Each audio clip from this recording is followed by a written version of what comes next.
Bali Mardan Prabhu. He is like our legendary in ISKCON. We used to always hear about His Grace Bali Mardan Prabhu. Whenever Prabhu used to go, wherever. So today he's here, and it's like a dream come true. Like he has come to Pune. We never thought that maybe he may be coming to Pune. We just used to read in Leela Amrut and different letters, or in other Prabhupada conversations when Bali Mardan Prabhu is there. But we not thought that Prabhu is going to come here. So we are very thankful to Srila Prabhupada, Sri Radhakrishna, that Prabhuji have come here. So I'll just give a little introduction about Prabhuji. Prabhuji joined ISKCON in the age of 18. When he was age of 18, early connection of Srila Prabhupada 1967-68. Now he's 78. While he was studying in New York University, he came in touch with Brahmananda Prabhu and the devotees in 22nd Avenue. And soon he took initiation from Srila Prabhupada in Montreal. He was a pioneer preacher in 1969. He was sent to first devotee to establish Krishna consciousness in Japan, opening an entirely new field of preaching there. In Japan, he started preaching first. Established ISKCON in Australia also in 1970. He was sent to Sydney, where he helped to build the foundation of the movement and gradually develop the temples and making many devotees. Services across the South Asia. He was first devotee to send preaching in Hong Kong, Singapore, Malaysia, helping establish the centers and training devotees who later took responsibility in those centers region. Personal association during the deity institution in 1971 with Srila Prabhupada, met him in Malaysia and travelled with him to Sydney, where he personally installed Radha Gopinathji in Sydney. Shortly after, he was appointed as the GBC of South Asia. Service to Srila Prabhupada is a mission of books. Due to his dedication to book distribution, he became one of the original trustee of Bhaktivedanta Book Trust around 1972, directly assisting Srila Prabhupada in expanding his literary mission. Close service in India, he served as Srila Prabhupada's secretary, helped organize large Pandal program in Kolkata, Delhi, and assisted in securing the land in Mayapur. Leadership in New York, 1972 to 74. Back to America, he managed the ISKCON Press and New York Temple, helping publish early small books that many of us still have today. Like, coming back, on the way to Krishna, Matchless Gift, Perfection of Yoga. All these books Prabhupada have printed. Prabhuji has printed all the books in BBT. And which Srila Prabhupada, and also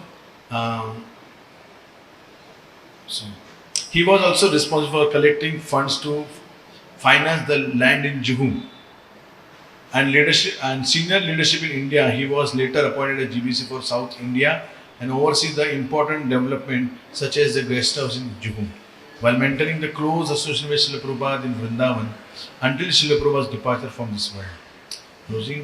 Bali Mardan Prabhu is among those early devotees who helped carry Srila Prabhupada's mission across the country, often in the most perennial and uncertain stage. His life stands as a reflection of dedication and love for Srila Prabhupada. We truly, Prabhuji, we are so grateful that you have come here to give us your valuable assistance to all of us. So let us welcome His Grace Bali Mardan Prabhu by chanting one time loudly Hare Krishna Mahamantra. Hare Krishna, Hare Krishna, Krishna Krishna, Hare Hare, Hare Ram, Hare Ram, Ram Ram, Hare Hare. His Grace Bali Mardan Prabhu ki. Thank you, Prabhuji. Thank you for your introduction. Yes, it's so nice to be back in India and to see Prabhupada's potency expanding everywhere, unstoppable, and to feel Prabhupada everywhere in the form of his followers and his devotees, and very inspiring. We see all Prabhupada's dreams coming true through you have taken this responsibility very seriously. In the beginning, it was very difficult to make devotees in India, but Prabhupada was unstoppable. He just preached and preached and preached, And he planted seeds everywhere in India. And now we see those seeds growing, and little bhakti plants growing everywhere. And like a nuclear reaction, when it reaches critical mass, it can't be stopped. So in this way, Lord Chaitanya is overflowing everywhere in India, the love that he's distributing freely.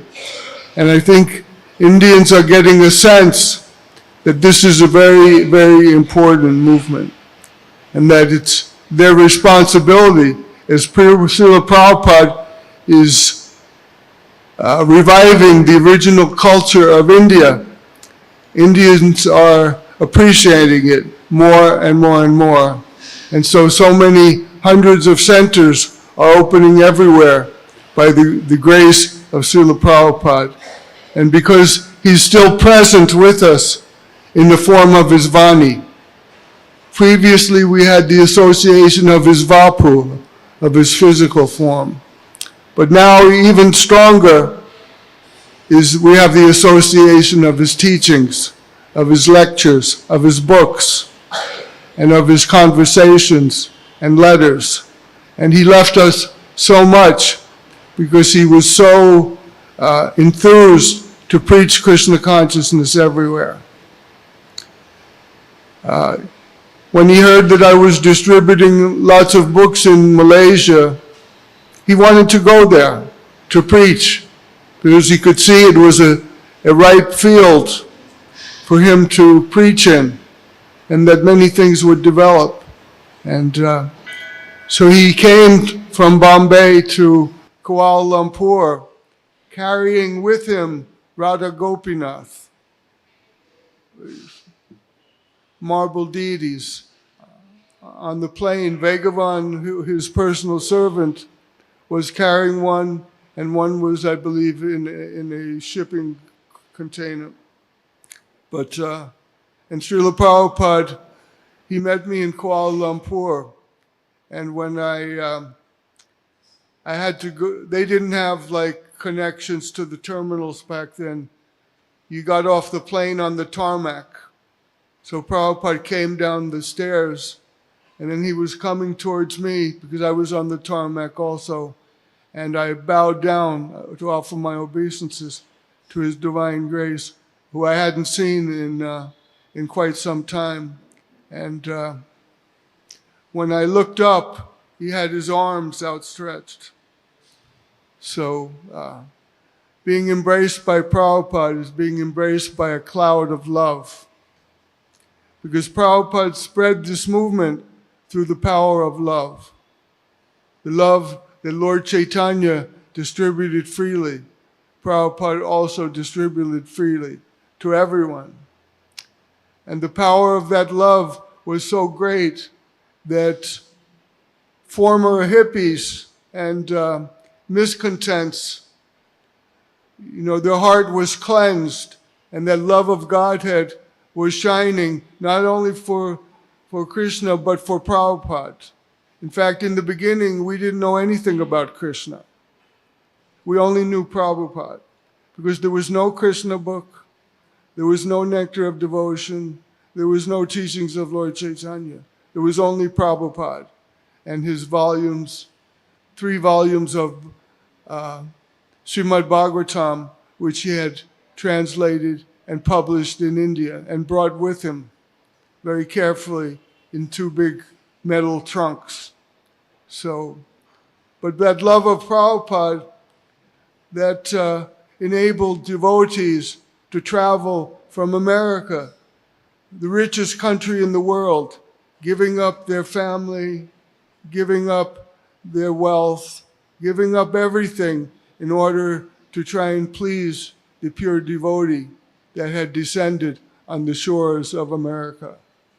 So that love was reciprocated by Srila Prabhupada, and that forms the basis of how the Krishna consciousness movement was spread. So that's why Prabhupada stresses that one must have full faith in the words of the pure devotee and the spiritual master in order to make advancement in spiritual life. And as we sing every morning in the Samsara prayers, we try to connect to the lotus feet of the pure devotee and get his mercy so that we may advance in spiritual life. Prabhupada didn't want us to try and see Krishna directly, but he wanted us to act in such a way that Krishna would bow down to see us. And so this was very special. But Prabhupada reciprocated that love of his disciples in so many ways. I myself received over 150 letters from Prabhupada, maybe because I was so fallen that I needed his guidance more. So, what they say, the squeaky wheel gets the oil, or the mother always pays more attention to the child that's crying. But Srila Prabhupada was so merciful.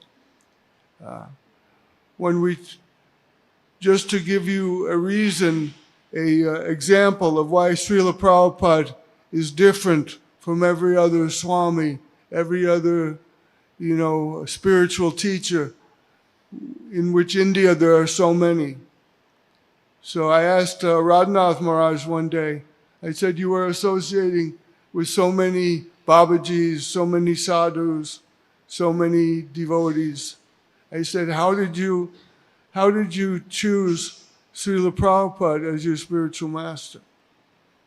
So he turned to me and he talked about Prabhupada's compassion that he could feel. And that was the factor that drove his decision. And I also had a very strong example of Srila Prabhupada's compassion when I was preaching in Asia. When Prabhupada came to Malaysia, as I just described, we toured 4 different cities, and Prabhupada preached to many people that came to see him. And it was very effective. Today, years later, there's over 40 preaching centers in Malaysia. And one bigger temple in Penang that's recognized by the government, and the government is Muslim. So just see what a great accomplishment this was by the power of Srila Prabhupada's teaching and his books. So that's why Srila Prabhupada always stressed distribution of his books, because you may talk to someone for 10 minutes and then he goes home and he forgets. But then if he has a book, he may read it. And as Prabhupada said, if you read one line of Bhagavad Gita, it can change your life. You read one paragraph, it can change your life. Even one word from Bhagavad Gita can change your life. So we don't know, we distribute the books, but this effect is long, long lasting. Like in Malaysia and Singapore, we distributed many, many books. And then years later, we have thousands of devotees have sprung from this message of Srila Prabhupada that he distributed through his books.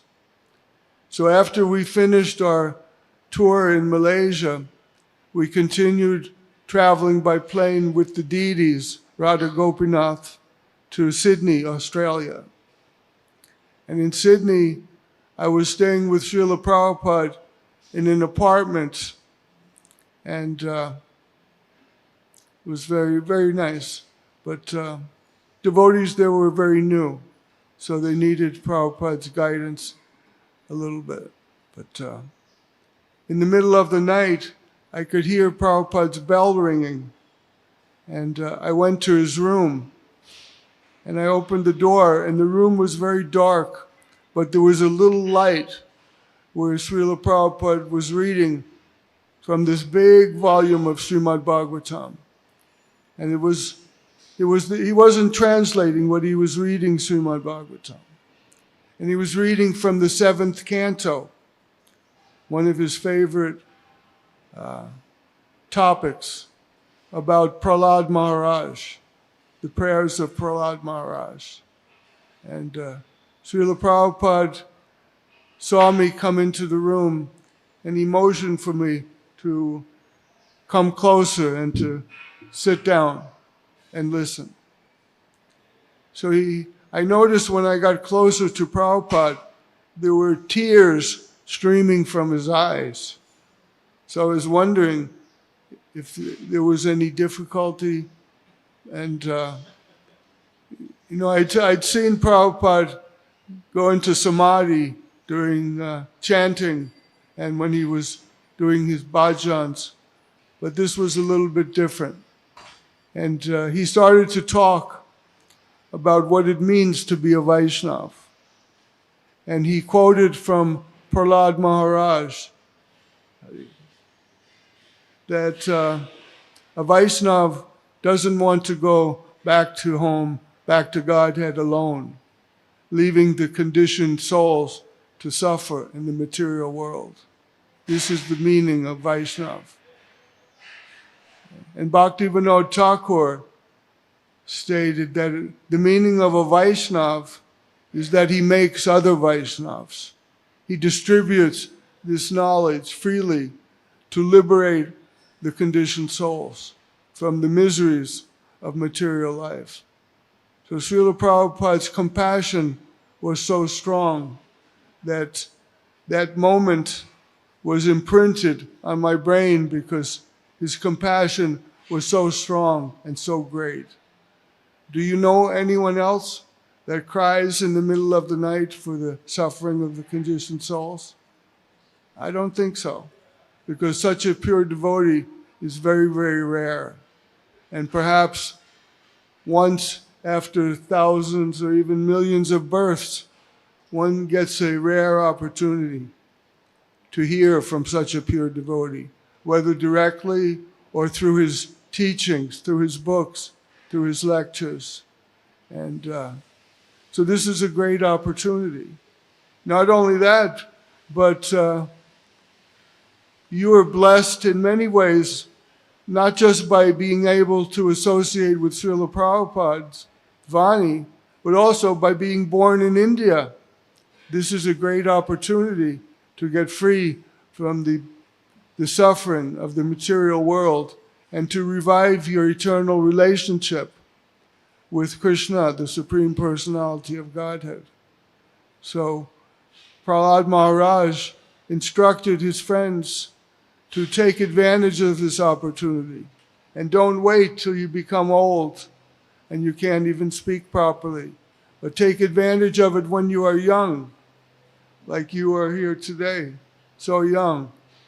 So Krishna and Prabhupada are giving you the responsibility to take this responsibility on your shoulders and take advantage of your very fortunate birth of being born in the land of Bharatavarsha.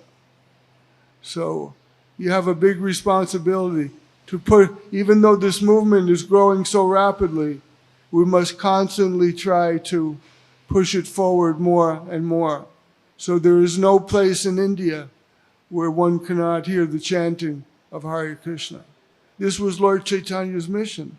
Just imagine, he walked from Navadvip all over South India, Jagannath Puri, so many different places in South India. Can you imagine that? I mean, it's just such a huge physical task. He did it in order to give something freely. Nowadays, whenever someone offers to give you something, they want something in return, right? It's a transactional arrangement. But Lord Chaitanya's movement is not transactional. He is giving love freely, causeless mercy. This is the meaning of causeless mercy.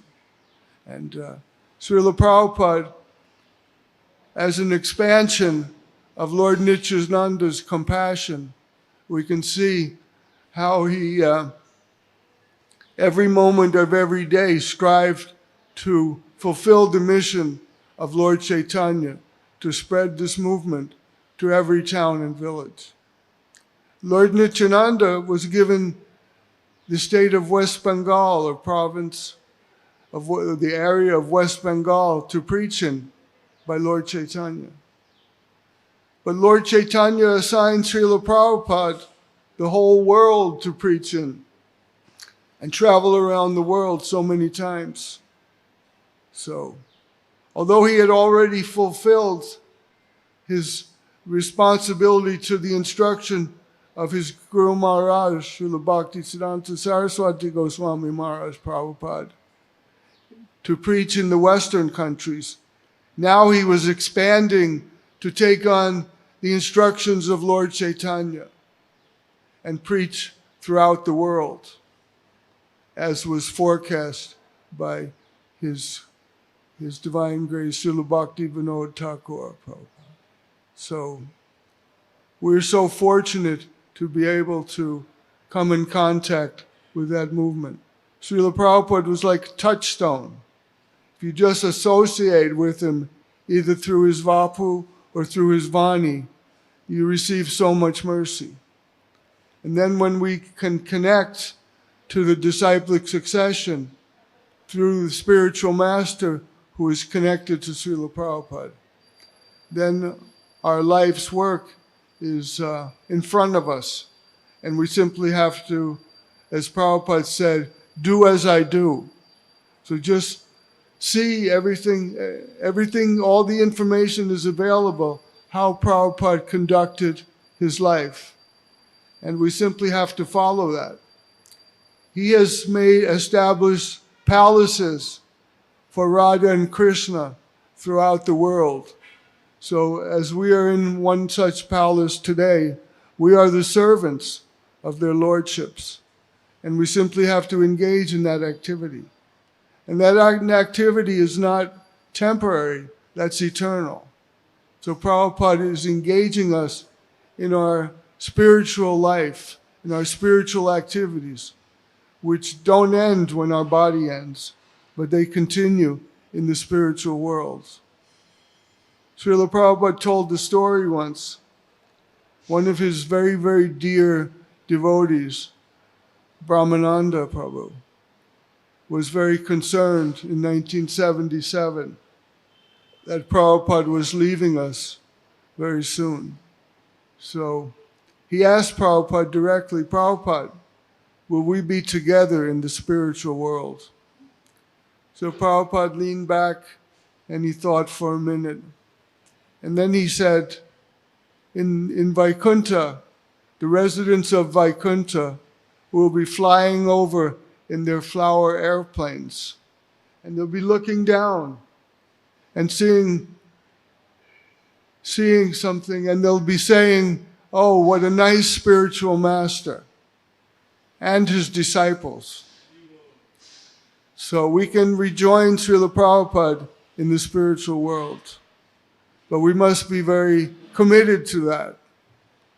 Like Dhruva Maharaj was only 5 years old, but he was very determined to, under the instructions of Narada Muni, to connect with the Supreme Personality of Godhead. So we must harness that determination of Dhruva in our spiritual life to ignore all the temporary activities that are going on around us and focus on our service to Srila Prabhupada. And as we serve Srila Prabhupada and we satisfy him, he will bless us with spiritual knowledge and understanding. And then by our devotion to that, Krishna will see that. And Krishna will bend down when we're chanting to see us. We don't have to strive to see Radha and Krishna looking for some shortcut, some special mantra that someone is giving out. We don't need a special mantra. We have Hare Krishna, Krishna Krishna, Hare Hare, Hare Ram, Ram Ram, Hare Hare. Whenever people would come up to Srila Prabhupada and say, Jai Radhe, Radhe, Radhe. Prabhupada simply answered, Hare Krishna, because everything is in Hare Krishna. There's nothing missing. There's no shortcut needed. That is the shortcut. Harinama, Harinama, Harinama eva kevala. Kalo nasteva, nasteva, nasteva, gatir, anyata. We have to follow what Krishna states in the Shastra, and Lord Chaitanya is giving so freely. There's no special mantra needed. Prabhupada is giving us everything. He's giving us the highest benediction of love of Krishna. And Srila Prabhupada wanted a temple very seriously in Kurukshetra. Do you know why? Why is Kurukshetra so special?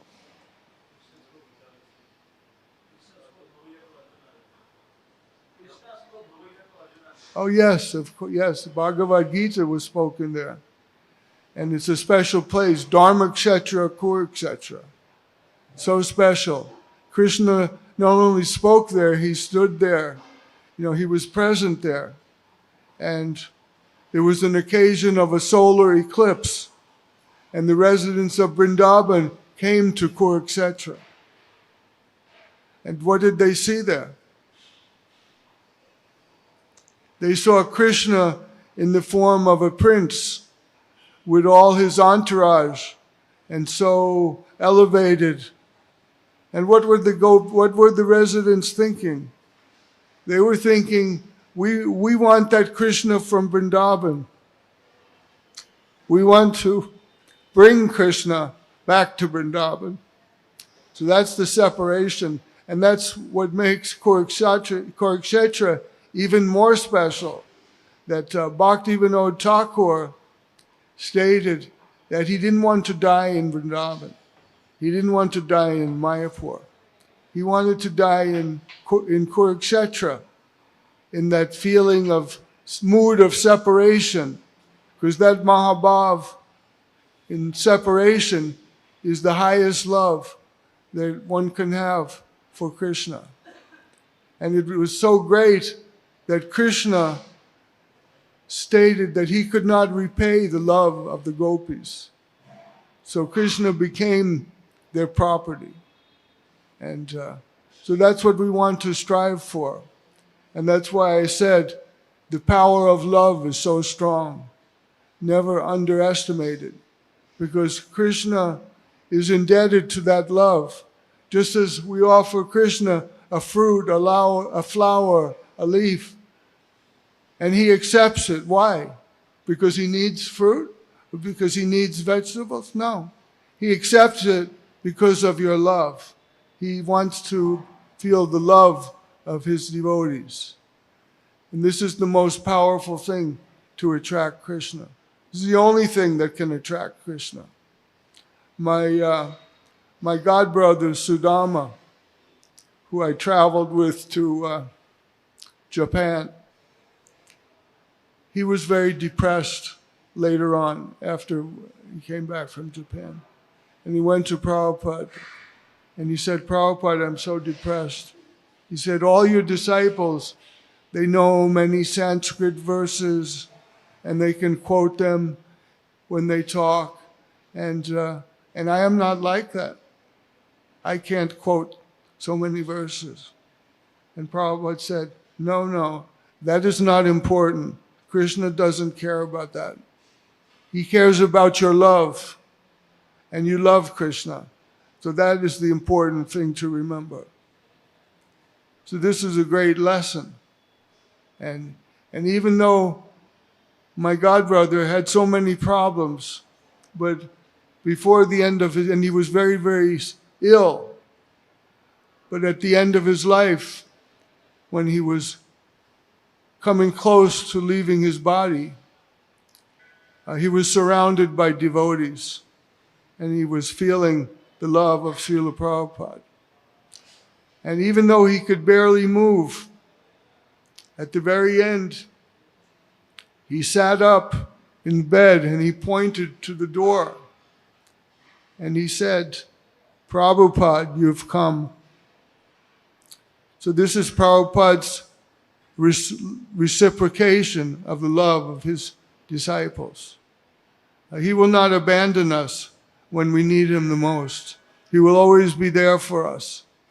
And one should have faith in the words of the Guru.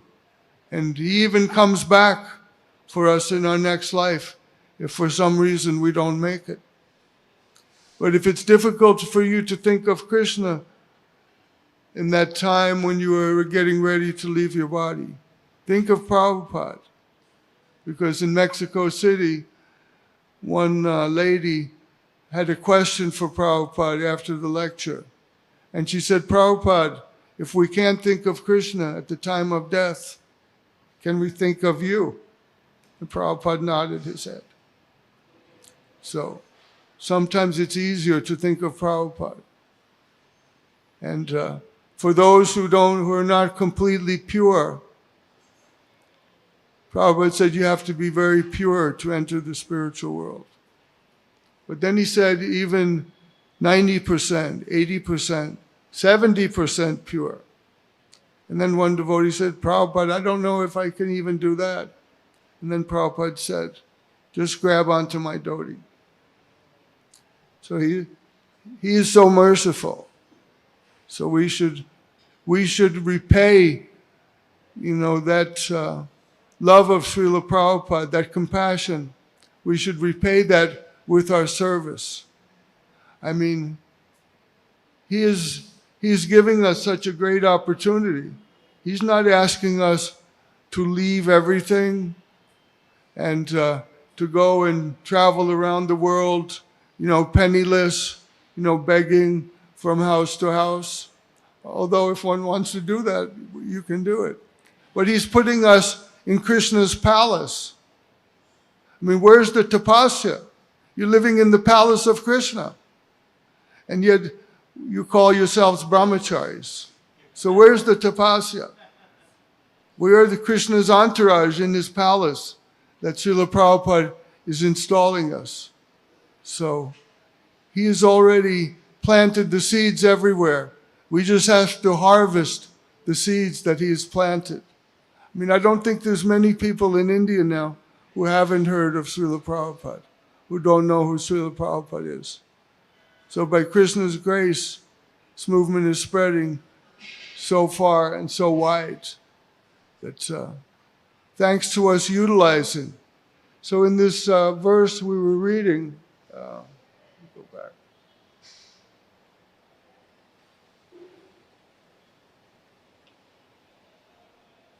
It talks about conquering the mind and leave the company of family and lives in a solitary place, free from contaminated association. So in this material world, we are so polluted and our mind is wild, is always running after sense gratification. So how do we conquer the mind? We're not going off. Prabhupada doesn't want us to go off to solitary places to chant. Many transcendentalists do that. They go to places like the Himalayas, to the holy places, far from the cities, and chant alone to try and attain sense realization. But Srila Prabhupada wants us to be in the cities. Why? Because of his compassion for the suffering of the conditioned souls. If we don't go into the city and preach to them, how will they obtain the mercy of Krishna? It wouldn't be possible. So therefore we sacrifice our own meditation in solitude in order to satisfy the wishes of the pure devotee and to satisfy Krishna. Because in Bhagavad Gita, Krishna also says that the one who preaches my glories, he is the most dear to me. So we want to become dear to Krishna. Just as Srila Prabhupada is so dear to Krishna and to Lord Chaitanya, because he's preaching their glories all over the world, even now as we speak. How do you think this movement is spreading to every corner of India? And all these palaces of Krishna are erupting from the ground. Only Krishna can do things like this, because Prabhupada taught us that nothing is impossible for Krishna. Well, we were in 262nd Avenue, a very small storefront in New York City. We could have never dreamed that there would be all these hundreds of palaces to Krishna, erupting all over the world. And, it's like an oak tree. One little acorn from an oak tree can produce a huge tree with so many millions of other seeds within it to make huge oak trees everywhere. So in this way, Srila Prabhupada's compassion is spreading Krishna consciousness all over the world. So we must take our responsibility as living entities born in the land of Bharatvarsha, where Krishna's lotus feet are imprinted everywhere. And take it very seriously, because now that responsibility will be on your shoulders, because Prabhupada has brought you to this stage. So now you have to continue to advance in spiritual life and get the mercy of Prabhupada to empower you to spread Krishna consciousness everywhere. Just like Gopal Krishna Maharaj, my good friend from New York. He came to India and then he took sannyas. And then Krishna revealed the power that how he had been empowered to spread Krishna consciousness. And we see, especially in the Delhi area, so many beautiful palaces of Krishna manifesting themselves through his hard work and dedication to the mission of Srila Prabhupada.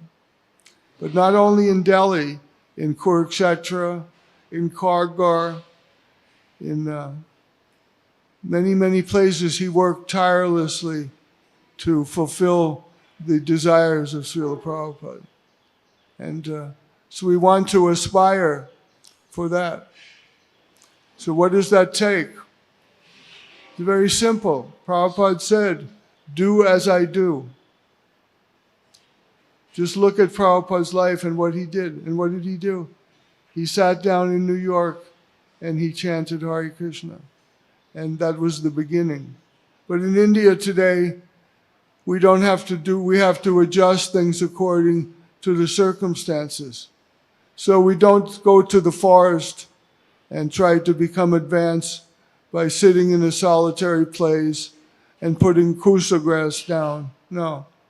We follow Prabhupada's instructions to do Samkirtan everywhere, as Lord Chaitanya showed us, to spread the teachings through distribution of Srila Prabhupada's transcendental literatures.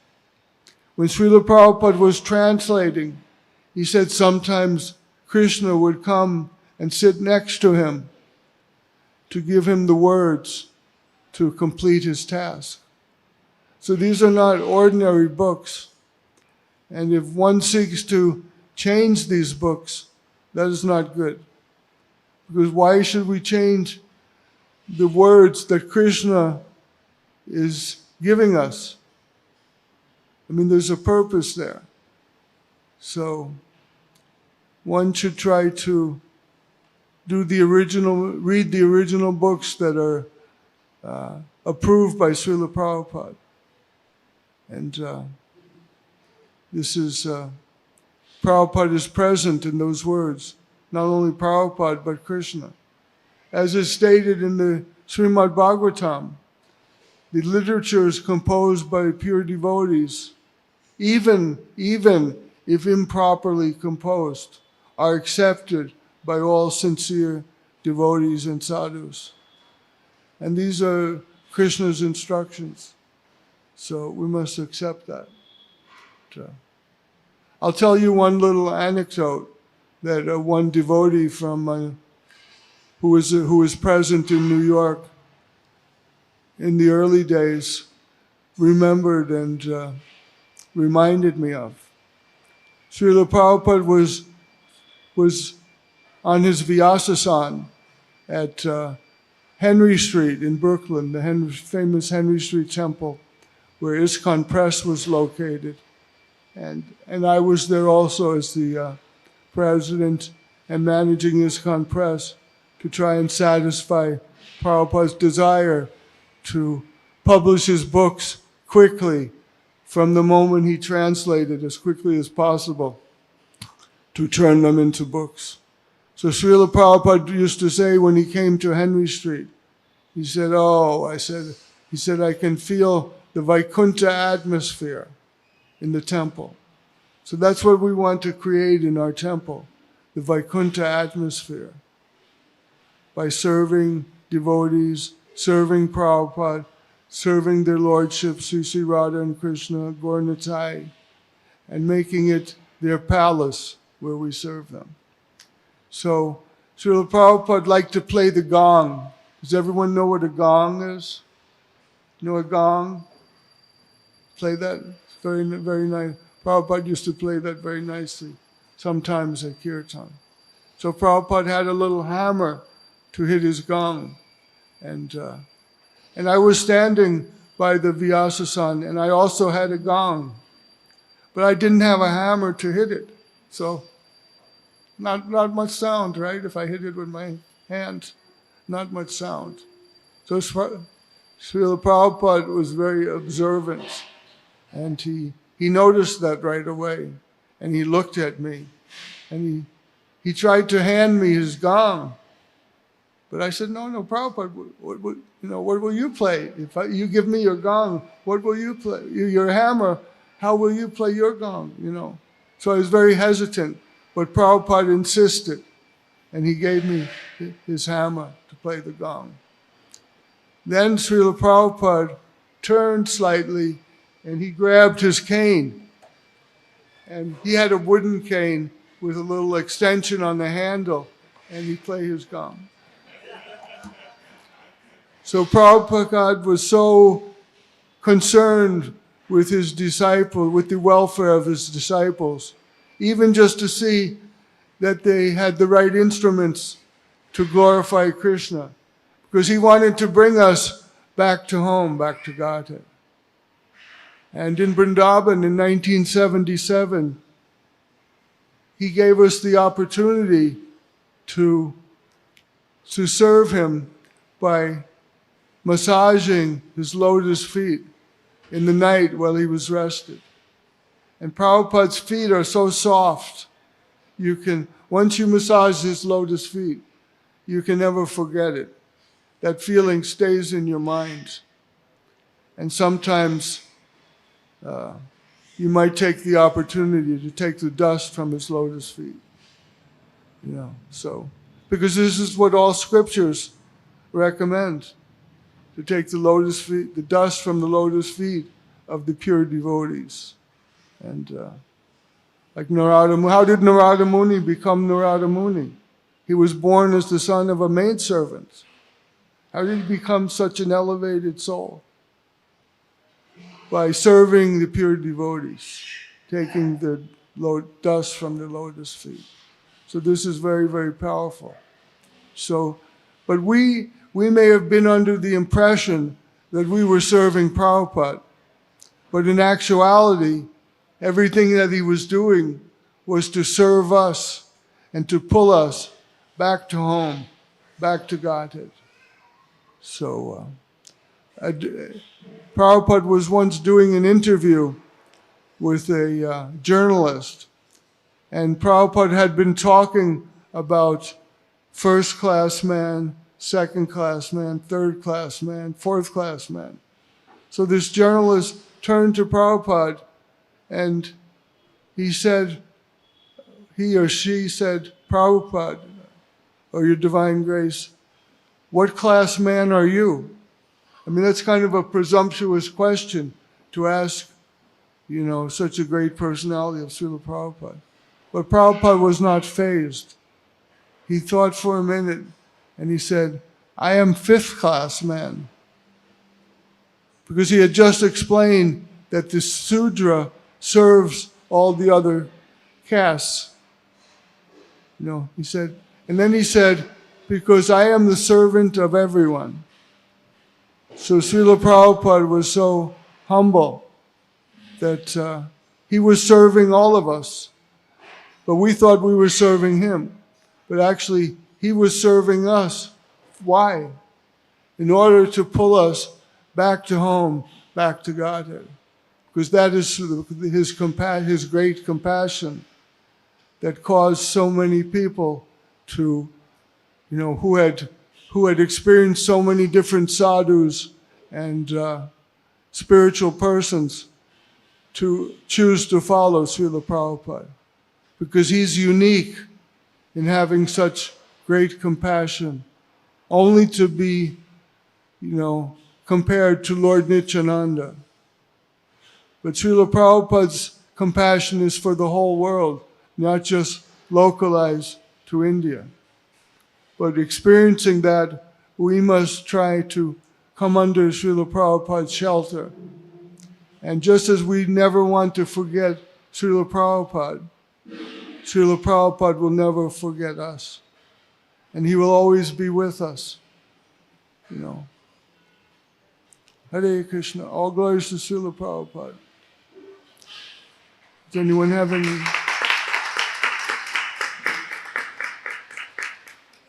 any questions?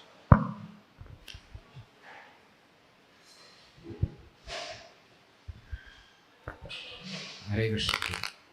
Can you share some adventures of Tokyo preaching, where you had interaction with Ramakrishna people and language barriers, and you had to stay in some rented apartment where...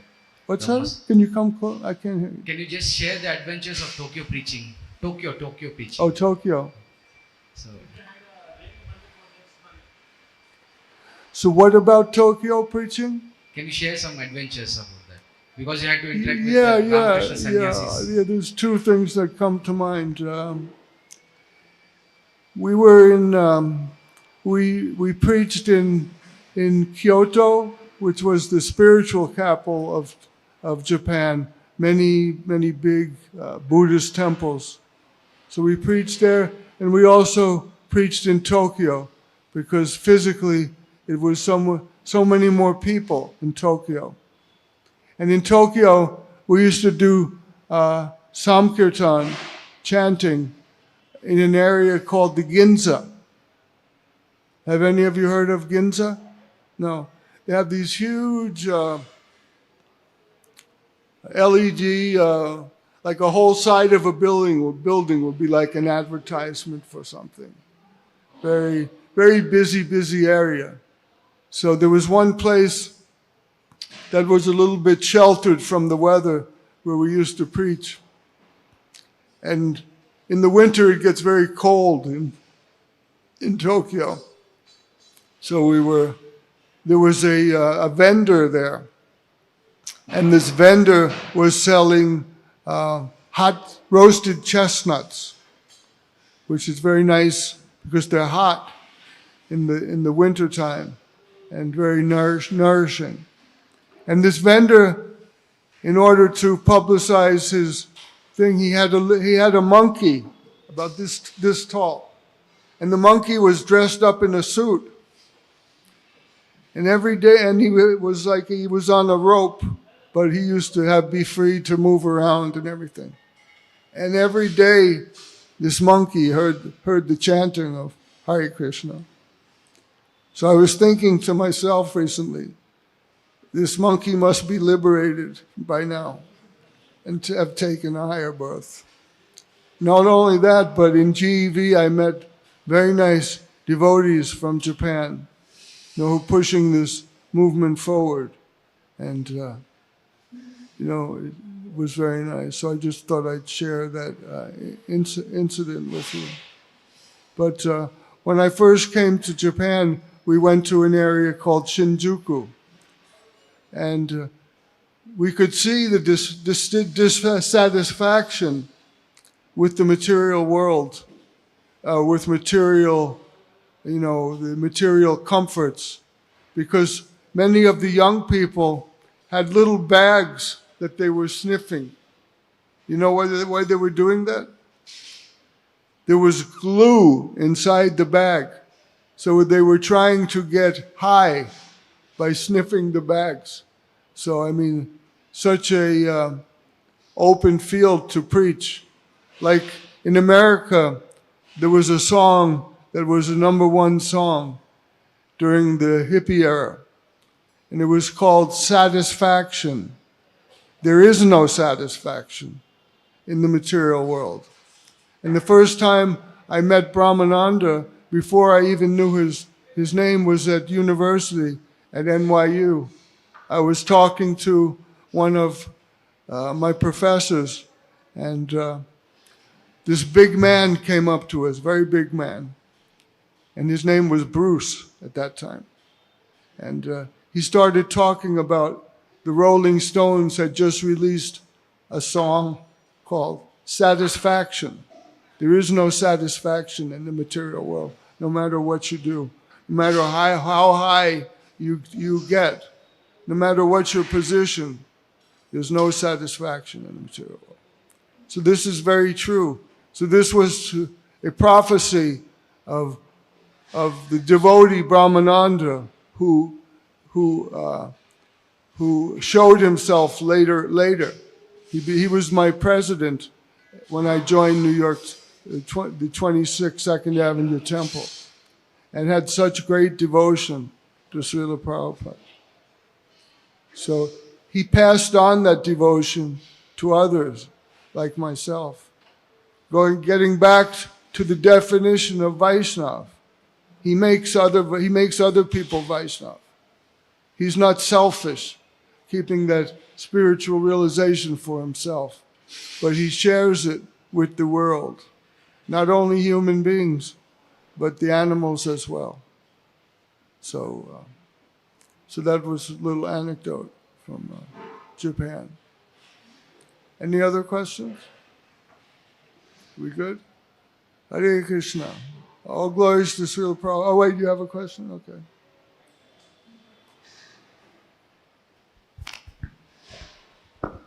Hare Krishna.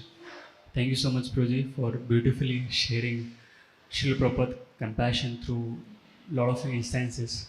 My question is, we can see a life of commitment to Srila Prabhupada through your example from 18 years till present.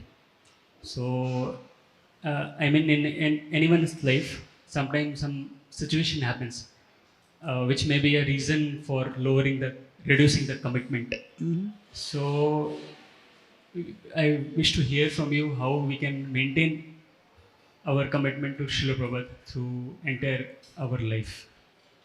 Well, you just have to be determined, like Dhruva Maharaj set the example.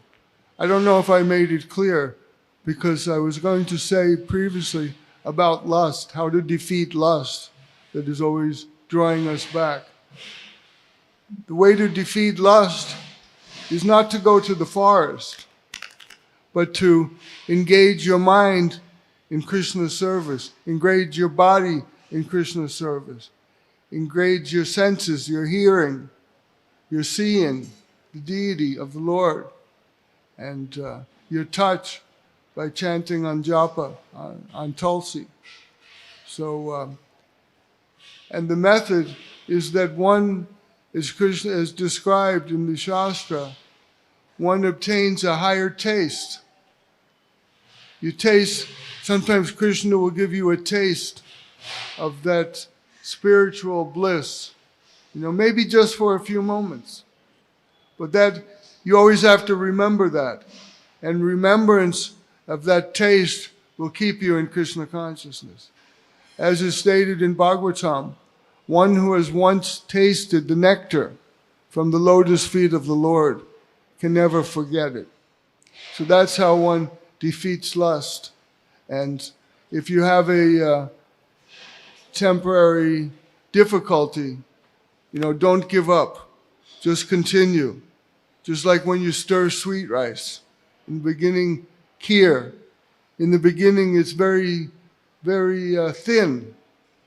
But as you stir it, it becomes thicker and thicker and thicker. So, bhava, it comes eventually as that devotion gets thicker, as we persevere. We don't give up. And then Krishna will help us. Prabhupada will help us. But by receiving a higher taste, we engage in all our devotional activities of serving Krishna. After all, we're living in his palace. So we must serve him and glorify him. And when we glorify Srila Prabhupada, Krishna is so pleased and he bestows knowledge upon us. And because Prabhupada is so dear to Krishna, having, done so much loving service. So that's the message. Thank you, Prabhuji. Did I answer the question? Did I answer the question? Yes. Okay. It's like riding a horse. If you fall off, be determined and get back on the horse. Keep going. Because in Krishna consciousness, whatever advancement you make is never lost. You will immediately start from that platform if you have some temporary issue. So it's such a nice process. As Prabhupada says, the process is simply joyful. Chanting, dancing, feasting. Who will not agree for such activities? So we just have to continue our activity, but turn it so the results of that activity go to Prabhupada and Krishna. So it becomes transcendental activity.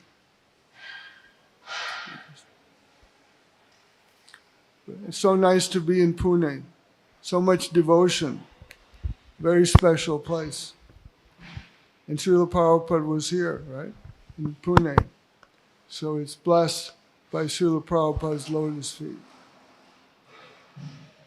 Hare Krishna.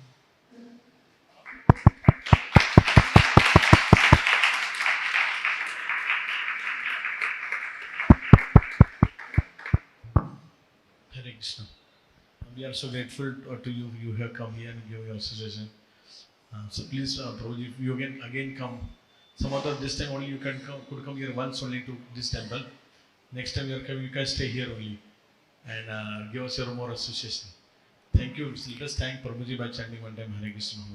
Hare Krishna, Hare Krishna, Krishna Krishna, Hare Hare, Hare Ram, Ram Ram, Hare. His Grace Bali Mardan Prabhu ki Jai.